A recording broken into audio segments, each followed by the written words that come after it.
Que a graça e a paz do Senhor Jesus Cristo esteja reinando em vossos corações. Nós estamos aqui com alegria mais uma vez para trazer mais uma pré-aula da EBD. Se você está conhecendo agora o nosso canal, seja bem-vindo. Eu sou o professor evangelista Márcio Mainardes e nós temos aqui somente um objetivo, que é trazer edificação, exortação, consolação através da palavra de Deus, ajudar a você preparar a sua aula. Esta é, portanto, uma pré-aula. Nós estamos encerrando o primeiro trimestre de 2022. Foram lições abençoadoras. Nós estudamos a respeito da supremacia das Escrituras, a inspirada, inerrante e infalível Palavra de Deus. Hoje nós chegamos no encerramento desse trimestre e temos uma aula muito importante, lição de número 13, a leitura da Bíblia e a educação cristã. O textuário da lição de hoje está na primeira carta de Paulo a Timóteo, capítulo 4 e o versículo de número 13. Persiste em ler, exortar e ensinar até que eu vá. A verdade prática da nossa lição diz que a leitura e o estudo da Bíblia fortalecem a fé e a comunhão com Deus. A leitura bíblica em classe, aquele texto que você vai estudar aí na sua classe, é o texto de Paulo a Timóteo, na primeira carta, o capítulo 4, os versículos 6 ao 16. A nossa lição, como sempre, ela se divide em 3 tópicos. O primeiro, a Bíblia é o livro-texto da escola dominical. O segundo tópico traz a educação cristã e a formação de leitores da Bíblia. E o terceiro tópico é preciso ler a Bíblia diariamente. Então, aquilo que eu vou trazer aqui está num esboço baseado no texto da lição bíblica. Já no próximo domingo, nós estaremos estudando a próxima lição, valores cristãos, os valores do reino de Deus. Também será uma lição abençoadora, não tenha dúvida, mas hoje nós temos aqui um tema importante a tratar a respeito da leitura da Bíblia e da educação cristã. E a gente tem sempre esta preocupação. Eu sou professor, licenciado em História e também atuo como professor de Teologia. E a gente tem esta preocupação tanto com a leitura da Bíblia em primeiro lugar, leitura de bons livros e também a respeito da educação cristã em nossas igrejas de forma geral. Então vamos olhando aí para os 3 tópicos da nossa lição. O primeiro tópico é o seguinte: a Bíblia é a fonte da EBD. Olha, parece óbvio. Escola Bíblica Dominical, lições bíblicas. Do que é que a gente vai falar na nossa aula? Da Bíblia. Então, isto parece bastante óbvio, dizer que a Bíblia é a fonte da EBD, que a Bíblia é o livro-texto principal da EBD, mas isto é necessário.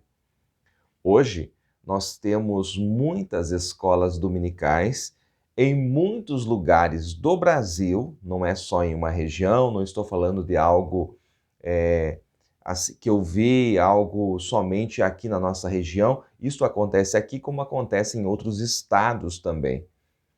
Muitos professores esquecem que a Bíblia é o livro-texto, que a Bíblia é a fonte, que a escola é bíblica dominical. E então começam a contar os seus testemunhos, os seus testemunhos, as suas histórias, coisas que aconteceram, causos durante o período da aula. E toma lá 15, 20 minutos, quando não dizer, toma todo o tempo da aula com histórias, com contos. Ei, não faça isso.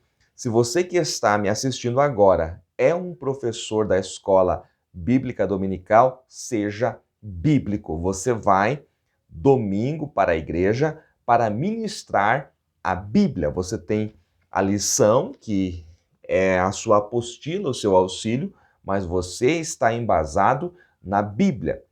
Ah, professor, mas eu posso tirar 5 minutos para contar um testemunho que tem tudo a ver com a aula? É claro que pode. Você tem lá 50 minutos de aula, você tirou 5 minutos para contar um testemunho que tem tudo a ver com o contexto da aula, é claro que você pode fazer. O que não pode acontecer é você ter 50 minutos de aula e 25 minutos são histórias.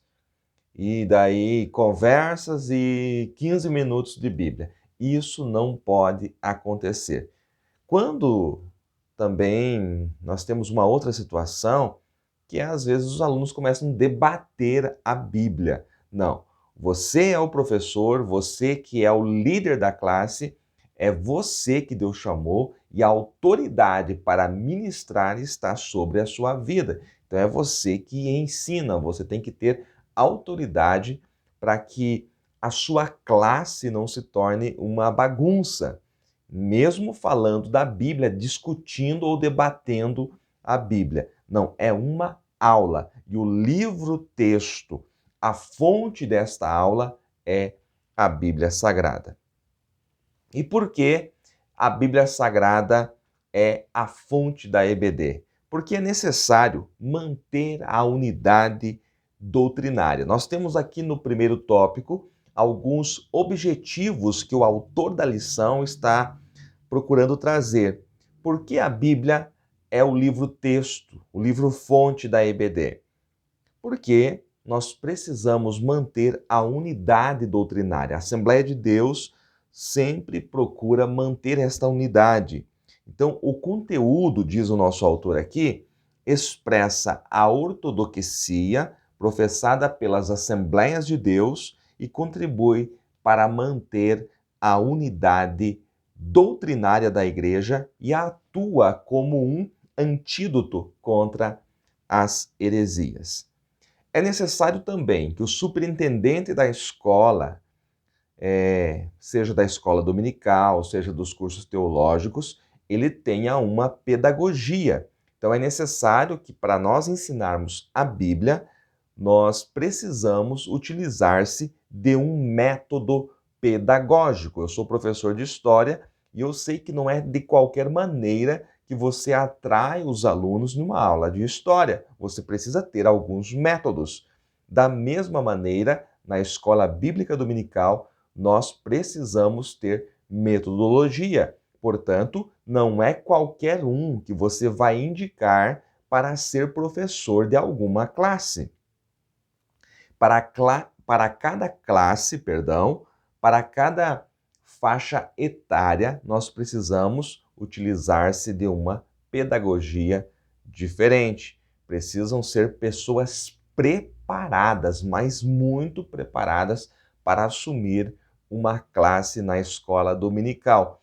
E algo que nós temos muita dificuldade em ver em nossas igrejas é professores de escola dominical sendo preparados, professores de escola dominical sendo treinados para substituírem os outros. E quando isso não acontece, na medida que vai faltando professores, né, um vai fazer isso, outro vai fazer aquilo, então escolhe qualquer pessoa que não tem nenhuma metodologia pedagógica para ensinar. É necessário que as classes na igreja estejam divididas pedagogicamente por faixa etária. Não importa quantas classes você tenha na sua igreja, o necessário é que as crianças precisam estar divididas a sua faixa etária conforme recomenda a nossa Casa Publicadora das Assembleias de Deus, os adolescentes, pré-adolescentes, adolescentes, os juvenis, os jovens e então os adultos, cada um precisa estar na sua devida classe e em cada uma dessas faixas etárias existe uma metodologia e professor precisa conhecer metodologia. A Bíblia também, ela traz transformação à vida dos alunos.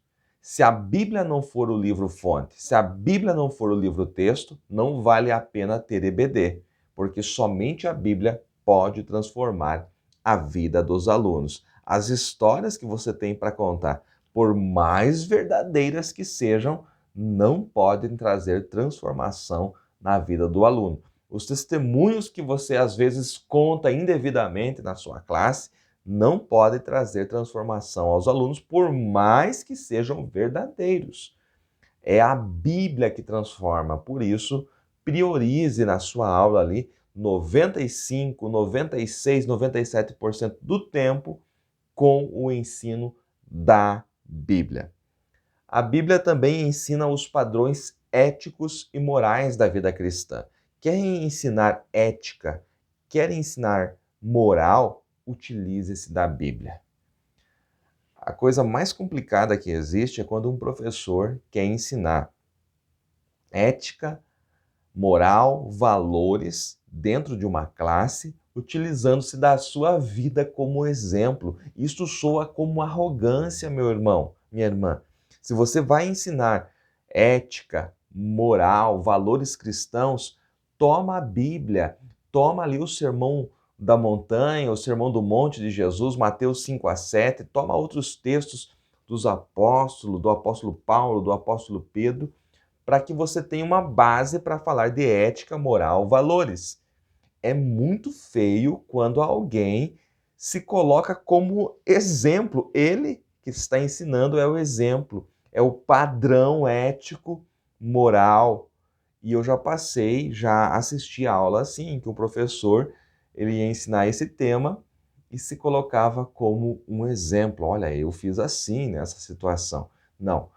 A escola dominical, ela precisa ser embasada na Bíblia Sagrada, tá? Você não é nada, você não é o centro das atenções, você é apenas um vaso nas mãos de Deus. Então, utilize a palavra de Deus como exemplo e você vai ter autoridade. No segundo tópico, nós temos então a educação cristã em si. Aliás, o que é educação? E o nosso texto aqui fala que a palavra educação vem de educare, né? A palavra educação vem do latim educare. O que significa educare? Guiar, conduzir, instruir. E o primeiro passo da educação é ler. Você não pode ensinar história, como eu sou professor de história, sem que o aluno leia texto base. Você não pode ensinar Bíblia sem que o seu aluno leia a Bíblia. Então, o primeiro passo da educação cristã é você convencer o aluno, os seus alunos, que eles precisam ler a Bíblia. É por isso que é importante as classes de crianças. Precisam ser classes sadias, com pessoas bem preparadas, porque se enquanto criança aprender, ter o costume de ler a Bíblia, quando se tornar um adulto, vai querer ler a Bíblia. É muito difícil você tomar um jovem, tomar alguém aí que já está nos seus 17, 18 anos, nunca leu a Bíblia, sempre esteve na igreja, e agora ele cai ali numa classe em que você está ministrando e você precisa convencê-lo que é necessário ler a Bíblia. Isso é muito difícil. Então, a educação ela começa realmente no berço. E o primeiro passo é que o seu aluno entenda que é necessário ler o texto sagrado. Esse é o primeiro passo. Qual é o segundo passo? É o ensino sistemático das Escrituras. Uma vez que o aluno está na escola bíblica dominical, já começou a ler a Bíblia, está lendo a sua revista, marcando, estudando, se aprofundando, qual é o próximo passo para ele? Ele precisa fazer um curso teológico, básico em teologia, depois um médio, depois um avançado.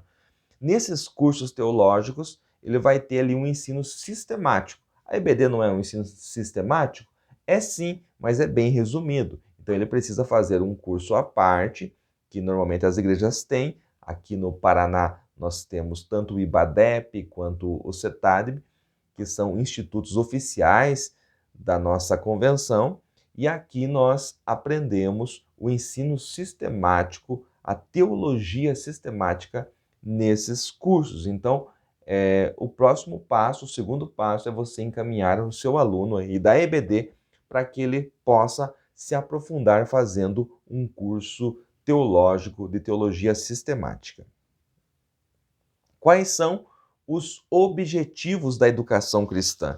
E aqui é utilizado uma fala, um escrito do nosso querido pastor Antônio Gilberto, um dos maiores educadores deste Brasil. O pastor Antônio Gilberto diz quais são os objetivos da educação cristã. Primeiro, ganhar almas para Jesus. É óbvio, ganhar almas para Jesus. O segundo é desenvolver a espiritualidade e o caráter cristão. Veja, a educação cristã tem esse objetivo.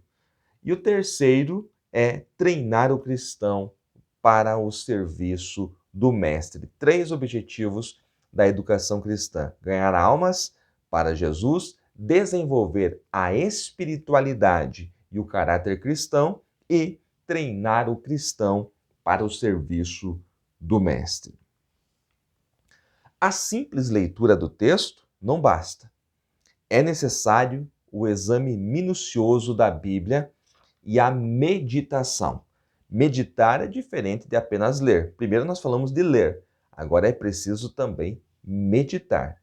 A simples leitura não adianta muito. Veja que tinha um homem, o eunuco, lá em Atos, capítulo 8, ele estava lendo o texto da Bíblia, texto do profeta Isaías. Mas quando quando o Espírito Santo manda Filipe até ele, e Filipe faz a pergunta se ele está entendendo o que ele estava lendo, ele responde: olha, não sei, o profeta está falando de quem? Dele mesmo, de algum outro, em outro tempo? Ele não sabe. E era necessário que Filipe lhe explicasse as Escrituras. Portanto, não basta você tomar uma Bíblia, entregar na mão do novo convertido e dizer assim: olha, tá aí a Bíblia, é necessário ler a Bíblia. Não, não basta. É necessário o exame minucioso das Escrituras e a meditação.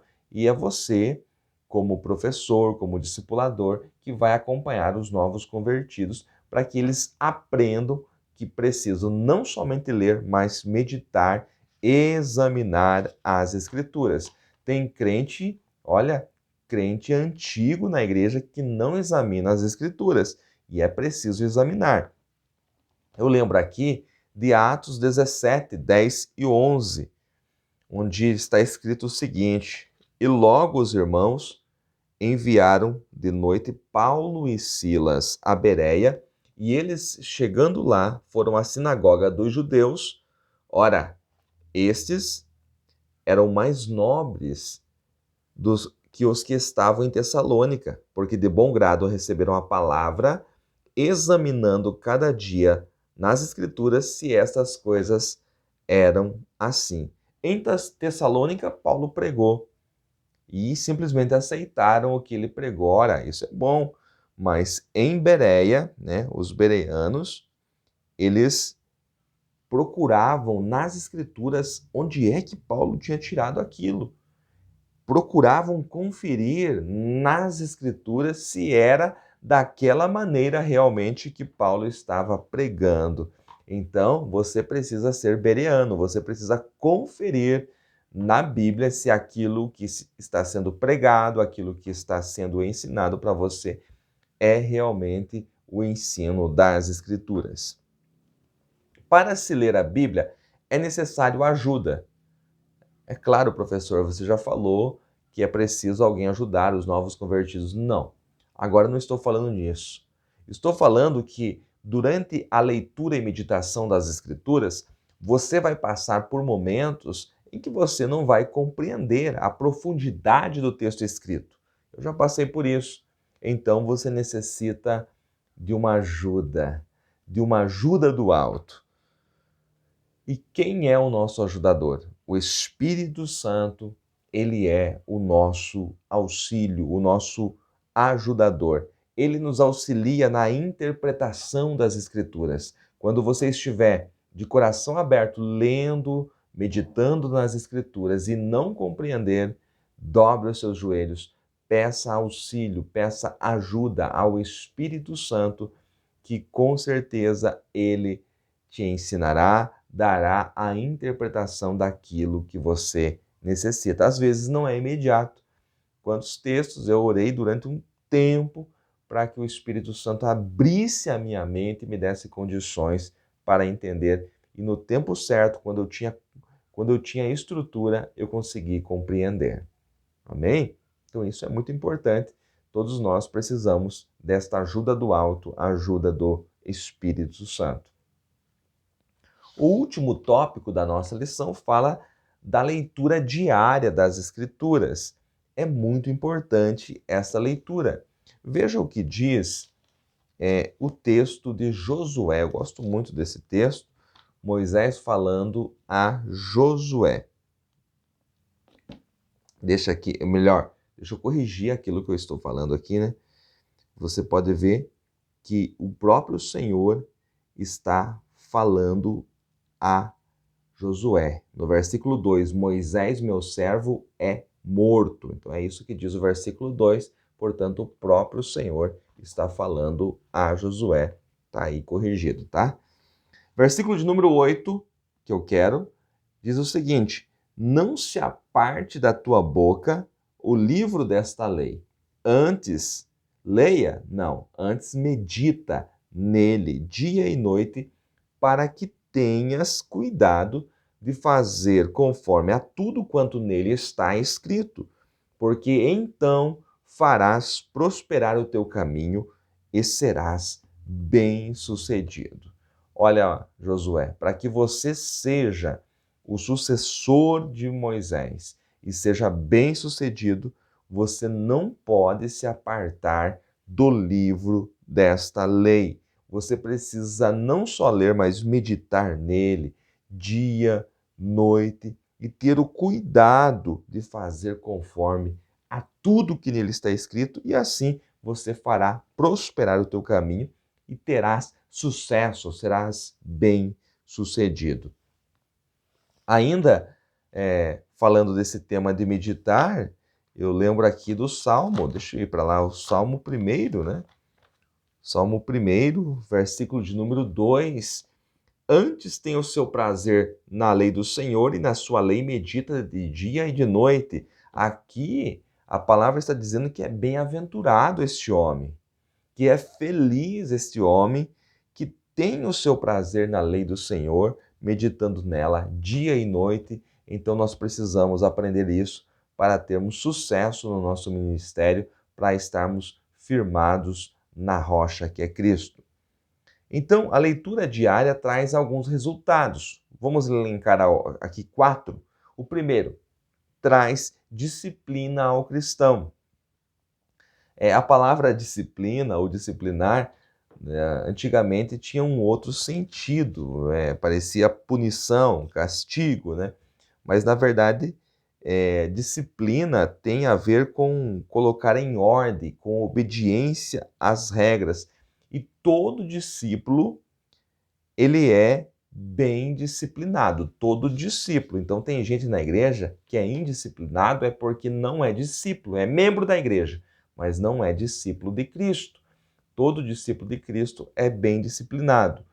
E esta leitura e meditação das Escrituras traz disciplina ao cristão. Ele não precisa ser corrigido o tempo todo, porque a própria palavra vai moldando ele. Veja que coisa extraordinária.